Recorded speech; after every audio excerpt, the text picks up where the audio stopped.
As you work through your takeoff in the PrebuiltML software, you'll notice that labels get added to the different material types that you draw.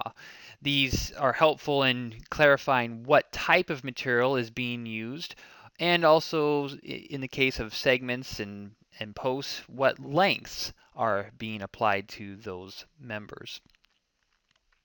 But sometimes as you continue with your job and you get into tight corners or small places, those labels start to overlap each other and become difficult to see.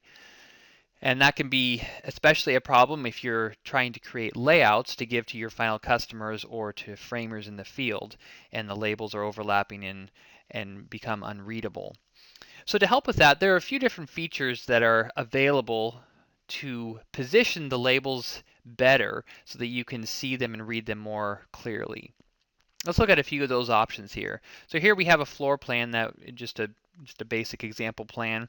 And if you look around, you see that there are several labels that overlap each other. We have some rim labels colliding here, post and rim down here, joist, rim, headers up here.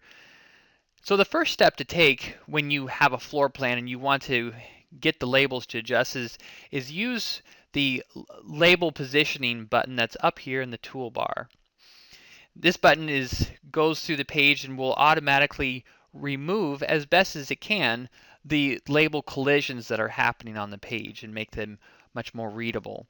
So we'll come up to the button and give it a click.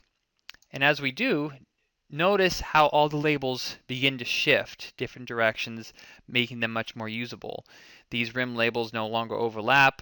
The headers and the rims and the joist labels spread out so they can be readable.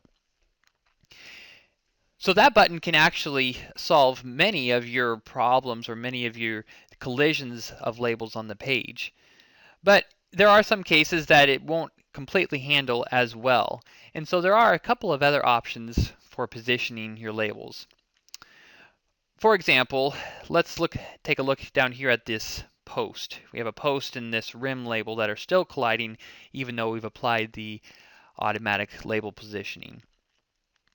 So in this case, we'll right-click on this post and look in the menu, and you'll notice that there is a label position selection.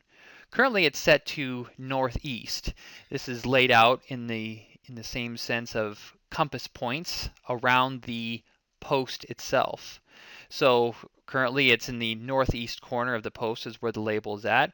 But as we look at the page, we can see that a position of, say, southwest would put the label where it wouldn't be colliding with other things. So we'll make that selection from the menu. And notice as we do, the label slides down to a much more legible portion of the plan. So the post type materials can have their labels set to various compass points, if you will, on the plan. The other way that you can adjust your labels relates to segments or joists or beams or edges of container, basically the lines that are in the program. Those labels are typically, by default, positioned on the center of the line. So here's a couple examples up here.